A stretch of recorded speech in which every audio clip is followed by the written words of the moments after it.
اس پیغمبر کو ہم پیدا نہیں ہونے دیں گے۔ ہم نے کتابوں کے ذریعے پتہ لگا لیا ہے مکہ میں آخری رسول آئے گا مگر ہم اس رسول کو نہیں آنے دیں گے، مکہ میں آخری نبی آئے گا مگر اس نبی کو ہم پیدا نہیں ہونے دیں گے۔ جانتے ہو اسی مجمع سے ایک جوان کھڑا ہوا اور کھڑا ہونے کے بعد کہنے لگا حضرت جی تم کو محمد کو پیدا نہ ہونے دینے کی بات کرتے ہو، تم کو معلوم نہیں مکہ میں محمد کے باپ حضرت عبداللہ پیدا ہو چکے ہیں، پیدا ہو چکے ہیں۔ اس نے کہا جب باپ پیدا ہو چکا ہے تو بیٹا بھی پیدا ہوگا، جب باپ دنیا میں آ چکا ہے تو بیٹا بھی دنیا میں آئے گا۔ تاریخ بتاتی ہے ان پادریوں نے کہا اگر ایسی بات ہے تو محمد کو چھوڑو، پہلے محمد کے باپ عبداللہ کو قتل کرنے کے لیے جاؤ۔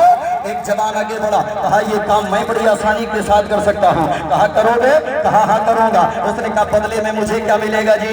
لوگوں نے کہا بدلے میں اتنا مال ملے گا، اتنی دولت ملے گی، اتنا سرمایہ ملے گا، تمہاری آنے والی نسلیں بھی بیٹھ کر کے کھائیں گی۔ اس نے رخت سفر باندھا اور ارادہ کرنے کے بعد کدھر چلا؟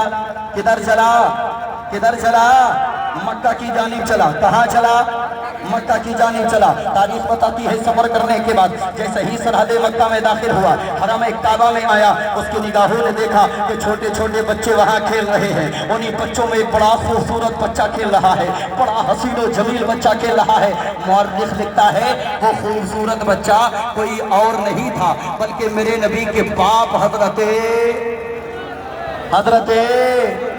زور سے حضرت عبداللہ کھیل رہے ہیں۔ اس آنے والے مسافر نے حضرت عبداللہ کو اشارہ کر کے بلایا، بچپن کا زمانہ ہے۔ قریب بلانے کے بعد کہا بیٹے کیا تم میری مدد کرو گے؟ حضرت عبداللہ نے فرمایا ہاں میں تمہاری مدد کروں گا۔ کہا بتاؤ کیا چاہتے ہو؟ اس نے کہا مجھے عبداللہ نام کے بچے کی تلاش ہے، ذرا اس کا پتہ بتا دے۔ معلوم کس سے کیا جا رہا ہے؟ حضرت عبداللہ سے کیا جا رہا ہے۔ کہا عبداللہ نام کے بچے کی تلاش ہے، عبداللہ کا پتہ بتا دے۔ حضرت عبداللہ نے کہا بتاؤ تو صحیح کس لیے عبداللہ کا پتہ پوچھ رہے ہو؟ اس نے کہا بات بیٹے بڑی مسئلہ ہے، بڑی پوشیدہ بات ہے، بتاؤں گا نہیں۔ حضرت عبداللہ فرماتے جب تک بتاؤ گے نہیں میں عبداللہ کا پتہ نہیں بتاؤں گا۔ اللہ اکبر، پریشان ہو گیا، آخرکار مجبور ہو کر کے بتایا بیٹے میں عبداللہ کو قتل کرنے کے لیے آیا ہوں۔ اللہ اکبر، اتنا سننا تھا۔ حضرت عبداللہ دوڑے دوڑے اپنے گھر گئے اور جانے کے بعد ایک ہاتھ میں کھجور کا پیالہ لیا، زور سے بولو سبحان اللہ، ایک ہاتھ میں پانی کا مشکیزہ پانی کا پیالہ لیا،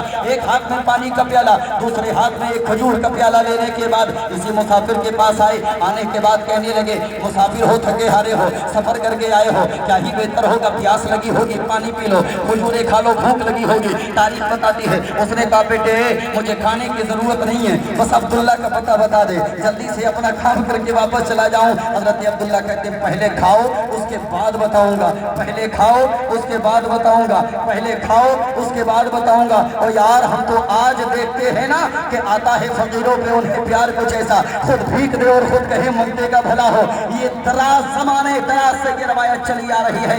حضرت عبداللہ نے کیا فرمایا؟ پہلے کھاؤ اس کے بعد بتاؤں گا۔ تاریخ بتاتی ہے شکم سیر ہو گیا اور جیسے ہی شکم سیر ہوا اس کے بعد کہنے لگا بیٹے جلدی سے بتا دے کہ عبداللہ کہاں ملے گا، عبداللہ کہاں ملے گا۔ حضرت عبداللہ کہنے لگے کیا واقعی عبداللہ کو قتل کرو گے؟ وہ کہنے لگا ہاں قتل ہی کرنے کے لیے آیا ہوں، ضرور قتل کر کے جاؤں گا۔ تاریخ بتاتی ہے حضرت عبداللہ نگاہوں کے سامنے کھڑے ہوئے، اب بس آخری بات کرنے لگا ہوں، اگر سنبھال سکتے ہو تو سنبھالو اپنے آپ کو اور توجہ میری طرف رکھو، آخری بات کرنے لگا ہوں۔ حضرت عبداللہ کہتے ہیں جیسے ہی نگاہوں کے سامنے کھڑے ہیں اور نگاہوں کے سامنے کھڑے ہونے کے بعد حضرت عبداللہ نے فرمایا تو ایسا کرو کہ میری گردن قلم کر دو۔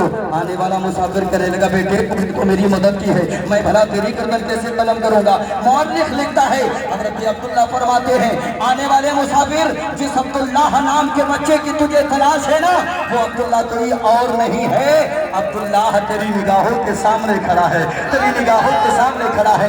اتنا کہنا تھا، مسافر اٹھا، تلوار کو اٹھایا، عبداللہ کے قدموں میں ڈالا۔ حضرت عبداللہ فرماتے ہیں قتل کرو، کہا نہیں قتل کروں گا۔ کہا کیسے فیصلہ بدل دیا؟ آنے والے مسافر نے کہا عبداللہ میں سمجھ گیا جس کی پشت میں آخری پیغمبر ہے، جب وہ اتنی شان والا ہے تو آخری پیغمبر کتنی شان والا ہوگا۔